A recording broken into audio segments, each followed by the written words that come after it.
मुझे ये बताइए, घोटाला बैड और गुड होता है क्या? घोटाला बैड और घोटाला गुड घोटाला है? है। घोटाला है। हाँ, तो हाँ। दिन में तो आप प्रोटेस्ट करते हैं छात्रों के लिए कि छात्रों के साथ गलत हुआ, लाठीचार्ज, और शाम को मैं आपका ट्वीट देखता हूं, आप विधानसभा अध्यक्ष के पास जाते हैं और उनसे मिलकर कहते हैं ये जो बर्खास्त कर्मचारी है इनको वापस रख लीजिए। क्यों? वो पीड़ित पक्ष कैसे हो गया? देखिए दोनों पक्षों में देखिए जरा सा गौर फरमाइए आप।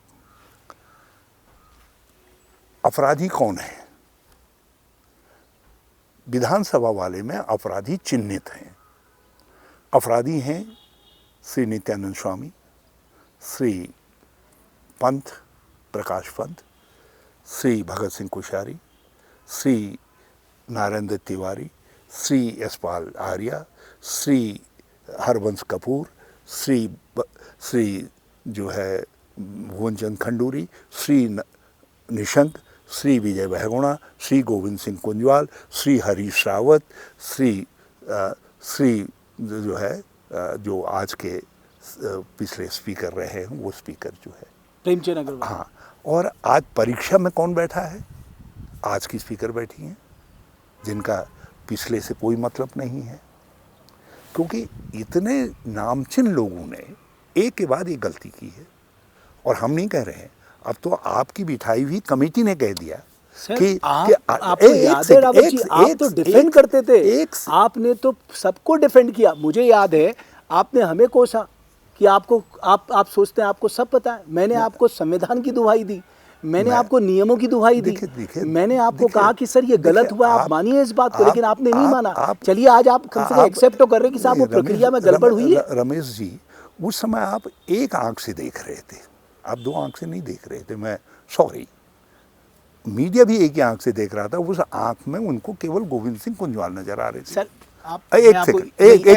एक सेकंड, यकीन मानिए, जब जजमेंट फॉल्टी हो जाता है, मैंने उस दिन भी कहा और सबके सामने कहा, जो पहली अपीयरेंस थी मैंने उसमें कहा, मैंने कहा मेरे पास ये लिस्ट है, जिस लिस्ट में कोई बचा नहीं है जिसने अपने सगों को नहीं कर रखा है।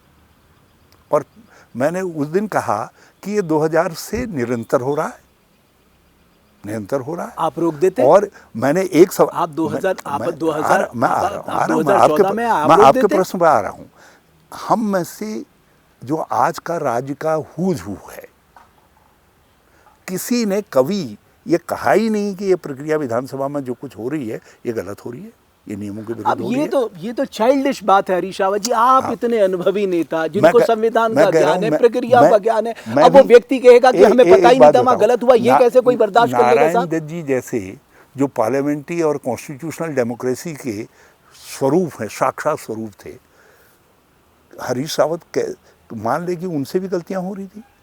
बट आपको फायदा दिख रहा था ना, आपको अपने लोगों को फिट करना था, आपको आनंद आ रहा था। मेरा एक आदमी दिखा दीजिए। मैं आपकी बात नहीं कह रहा हूं, इन जनरल में बात कर रहा हूं। आज भी मेरे नजदीक का एक व्यक्ति भी इस प्रक्रिया में, मैं 2000 से निरंतर प्रभावी हूँ राजनीति के अंदर, मेरा एक व्यक्ति दिखा दीजिए जो इस प्रक्रिया के अंदर लाभान्वित हुआ। आप उनके प्रति आपकी सिंपैथी क्यों है? नहीं, मेरी टेल मी कि आपकी सिंपैथी क्यों है? आप पूरी बात को समझ, प्रोसेस आप मेरी पूरी बात को समझिए। लोग क्वालिफाई नहीं किए, मेरी पूरी बात, कोई फेयर कंपटीशन नहीं हुआ। आप बिल्कुल ठीक कह रहे हैं।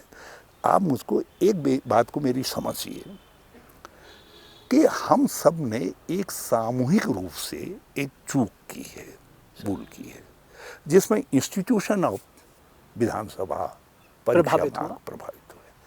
अब उसमें आज करेक्टिव स्टेप उठाने की परीक्षा है, मगर आज भी आप गलती कर रहे हैं। आपने जो है, एक कैसा नियम है कि जब एक ही तरीके की प्रक्रिया से सारी नियुक्तियां हो रही हैं, तो कुछ नियुक्तियों को आप जो है संरक्षण दे रहे हैं और कुछ नियुक्तियों को आपने बर्खास्त कर दिया। ये वैलिड पॉइंट है, आई एग्री, ये वैलिड पॉइंट है कि भाई जब प्रक्रिया एक जैसी है तो आप 2016 के बाद को हटा सकते हैं, उनको पहले रखते हैं। बट सर आप कह रहे हैं कि वापस रख लीजिए, ये किस आधार पे? इसी में मैं कह रहा हूँ, मैंने ये कहा कि मैंने कहा मेरे पास 2-3 सुझाव हैं, जिन सुझावों में हम अपनी इन भूलों को रेक्टिफाई कर सकते हैं। दोषी तो कुछ और हैं और दंड भुगत रहा है उत्तराखंड का वो गरीब लड़का जो लड़के को यदि कुत्ते की गू में भी कहीं नौकरी दिखाई देती है तो उसको भी धो धा करके जो है ग्रहण कर ले। बट वो क्वालिफाइड नहीं था ना सर। नहीं, मैं कह रहा हूँ वो क्वालिफाइड था नहीं था, ये जजमेंट करने वाले आप और मैं थोड़ी थे, ये जजमेंट करने वाले लोग तो उस समय का स्पीकर था, उस समय के सचिव थे जो है, और एक से एक आउटस्टैंडिंग पर्सनैलिटीज़ उस समय बैठी हुई थी।